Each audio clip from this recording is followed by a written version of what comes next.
Selamat datang di channel kami, Sahur Mencekam. Pernahkah Anda mendengar tentang Ushi no Toki Mairi?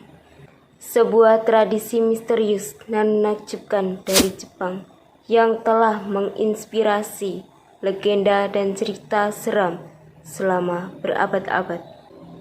Kali ini saya akan menggali lebih dalam tentang praktik yang menguji keberanian ini. Siapkan diri Anda untuk sebuah kengerian tak berujung ke dalam mitos dan kepercayaan Ushi no Toki Mairi.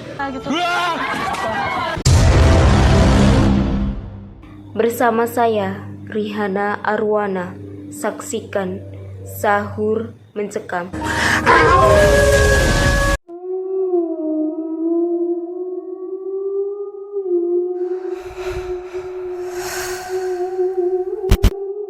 Apakah kalian tahu scene ini?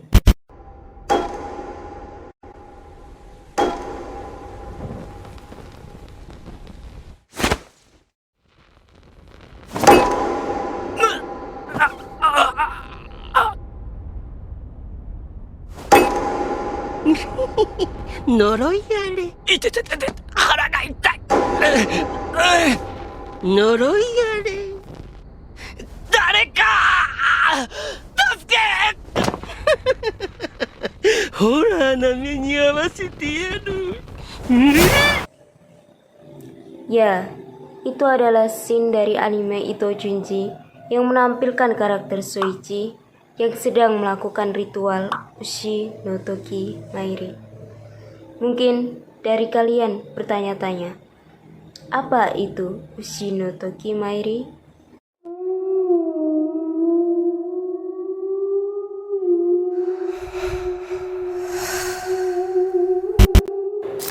Ushi no Toki Mairi, atau bisa disebut juga Ushi no Koku Mairi. Keduanya yang berarti kunjungan ke kuil pada jam banteng, adalah praktik spiritual yang telah mengikat imajinasi orang Jepang selama berabad-abad. Ritual ini dimaksudkan untuk meletakkan kutukan pada target yang dibenci. Disebut demikian karena ritual ini dilakukan selama jam kerbau, antara jam 1 sampai jam 3 dini hari. Dipercaya bahwa melakukan perjalanan ke kuil tertentu pada jam-jam kerbau dapat membuka pintu ke dunia roh yang gelap dan misterius.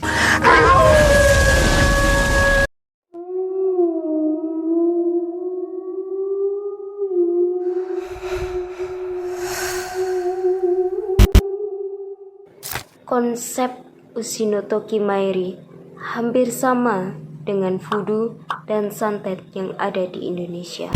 Jika Anda menonton Jujutsu Kaisen, Anda mungkin mengenali item ini.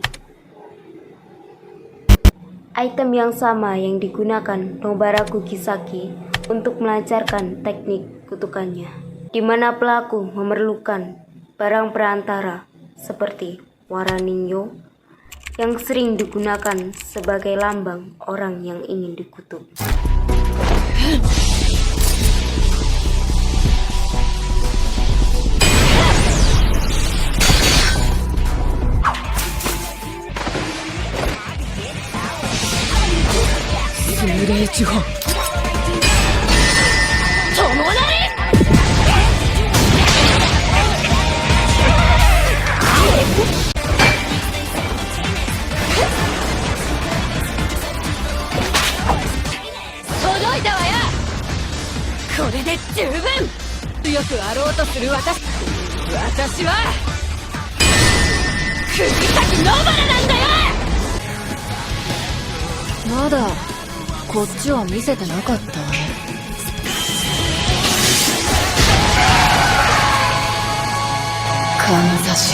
Agar tepat sasaran, Waraninyo biasanya dibubuhi sepotong kulit, kuku, rambut, atau darah orang yang dituju. Anda juga dapat menggunakan foto target atau selembar kertas tertulis di atasnya. Orang yang ingin melakukan ritual ini harus mengenakan kimono putih dan obi, memakai riasan berupa bubuk putih tebal, serta mahkota besi dengan lilin yang menyala yang dikenal sebagai kotoku. Dibutuhkan pula cermin yang diletakkan di dada dengan belati di belakang kain sambil menggigit sisir. Hal ini ditujukan agar sang pelaku benar-benar nampak seperti iblis. Saat semua sudah siap, pelaku lalu menyelinap ke kuil pada jam kerbau. Pejamkan paku besi Kosungugi pada Waraningyo ke pohon suci kuil. Lalu palu berulang-ulang kali sebagai syarat untuk memecahkan penghalang antara realita dan dunia orang mati. Palu, palu, palu, pusatkan kebencian, lalu panggil yokai untuk datang ke dunia ini. Ushinoto Kimairi harus diulang setiap malam selama 7 hari dengan syarat tidak boleh dilihat oleh orang lain. Jika sampai orang lain mengetahui, maka kutukan ini akan berbalik kepada pelakunya, kecuali jika saksi tersebut dibunuh. Dalam beberapa cerita, kutukan tersebut memanggil yokai yang menghantui korbannya sampai si korban merasa tersakiti atau mati. Dan dalam cerita yang lain, pelaku yang melakukan ritual tersebut berubah menjadi oni atau kijo yang sangat kuat.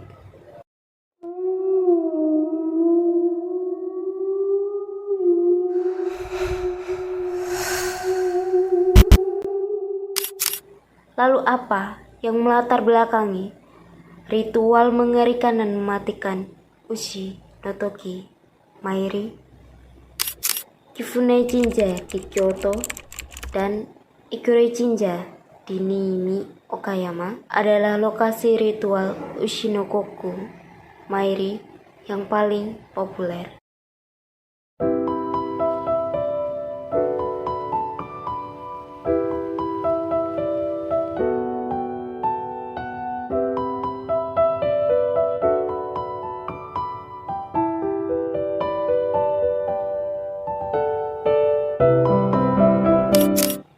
Di masa lalu, istilah ini hanya mengacu pada pemujaan di kuil pada jam lembu dan konotasi kutukan berkembang kemudian.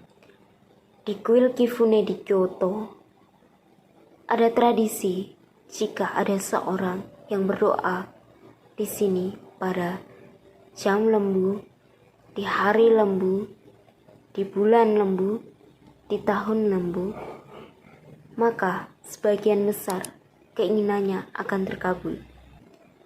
Karena pada saat itulah penyelarasan terjadi. Jam, hari, bulan, dan tahun diyakini bahwa Dewa Kibune akan turun ke kuil. Alih-alih menjadikan kuil Kifune sebagai tempat untuk memohon keberuntungan dalam hal asmara, namun menjadikan kuil Kifune sebagai tempat terkutuk.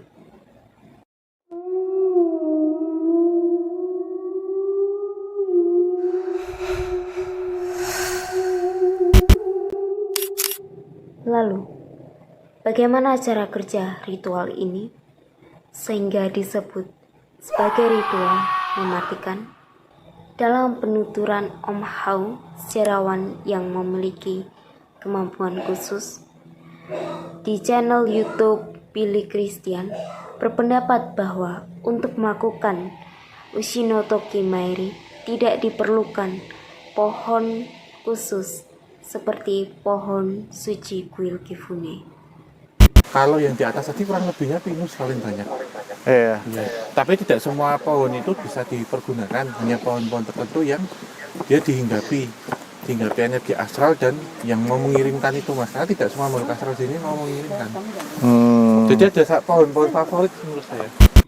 Karena ritual itu terjadi berkat bantuan sosok yang menghinggapi pohon tersebut. Saat Gosong Kuki dipatokkan, secara otomatis akan terhubung dengan dimensi astral. Pohon hanya menjadi media, iblis jahat dan yokai yang menjadi kurir, dan kebencian pelaku yang menjadi bahan bakar untuk pengiriman kutukan tersebut. Seperti yang saya katakan di awal, bahwa Ushino Tokimairi memiliki konsep yang sama dengan santet di Indonesia.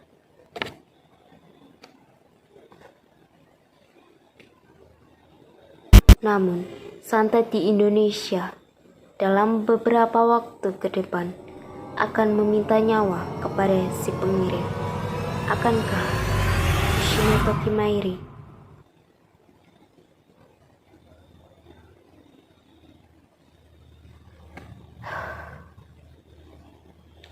Namun, santet di Indonesia dalam beberapa waktu ke depan akan meminta nyawa kepada si pengirim. Akankah Ushino Tokimairi juga meminta tumbal? Sampailah kita pada akhir pembahasan Ushino Tokimairi. Berhati-hatilah karena kekuatan gaib bisa saja mengintai di sekitar kita dan bisa saja dikirim oleh siapapun, termasuk orang terdekat. Apakah kalian percaya santet Ushino Tokimairi? Ataukah ingin mencobanya?